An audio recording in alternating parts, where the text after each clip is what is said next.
দেশে কর্মস্থলে চিকিৎসকদের উপর ধারাবাহিক হামলা ও হেনস্থার ঘটনা আশঙ্কাজনকভাবে বেড়েছে। সম্প্রতি শরীয়তপুর সদর হাসপাতালে চিকিৎসক নাসির ইসলামকে নিজ কর্মস্থলে মারধর করা হয়। সিসিটিভি ফুটেজে দেখা যায় রোগী মারা যাওয়ার মাত্র 20 মিনিটের মধ্যে 100 থেকে 150 জন এসে এই হামলা চালায়।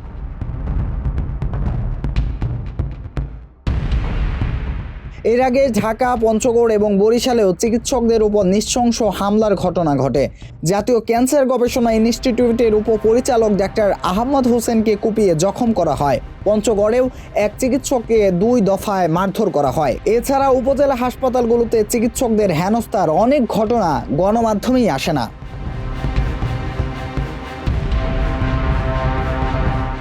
চিকিৎসক সংগঠনগুলোর অভিযোগ, এসব হামলার নেপথ্যে রয়েছে স্থানীয় প্রভাবশালী রাজনৈতিক চক্র, টেন্ডারবাজ সিন্ডিকেট এবং অবৈধ ক্লিনিক মালিকরা। বিচারহীনতার কারণে অপরাধীরা খুব সহজেই পার পেয়ে যাচ্ছেন।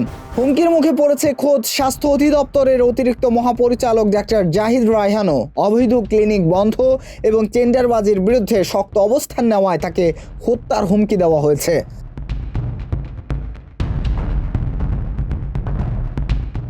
নিরাপত্তাহীনতার কারণে চিকিৎসকদের মাঝে গভীর উদ্বেগ ও ক্ষোভ তৈরি হয়েছে।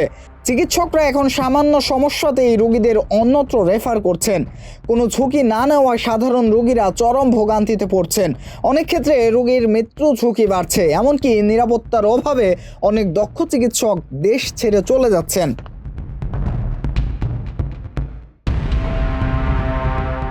পরিস্থিতি নিয়ন্ত্রণে সরকার ও চিকিৎসকদের সংগঠনগুলো নড়েচড়ে বসেছে। গতকাল জাতীয় প্রেস ক্লাবে স্বাস্থ্যমন্ত্রী সরদার মোহাম্মদ সাখাওয়াত হোসেন বিশেষ নিরাপত্তা ব্যবস্থার ঘোষণা দেন। তিনি জানান, ঈদের পর দেশের প্রতিটি উপজেলা স্বাস্থ্য কমপ্লেক্সে অস্ত্রসহ 10 জন আনসার সদস্য ও একজন প্ল্যাটুন কমান্ডার নিয়োগ দেওয়া হবে। জেলা হাসপাতালেও নিরাপত্তা জোরদার করা হবে।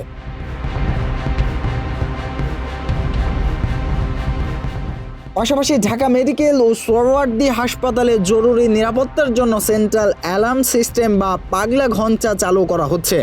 দ্রুত সহায়তার জন্য চালু করা হবে বিশেষ কোড ব্লো ব্যবস্থা। এছাড়া মহাখালী এলাকায় স্বাস্থ্য প্রতিষ্ঠানগুলোর সুরক্ষা আলাদা পুলিশ ক্যাম্প স্থাপনের পরিকল্পনা করছে সরকার।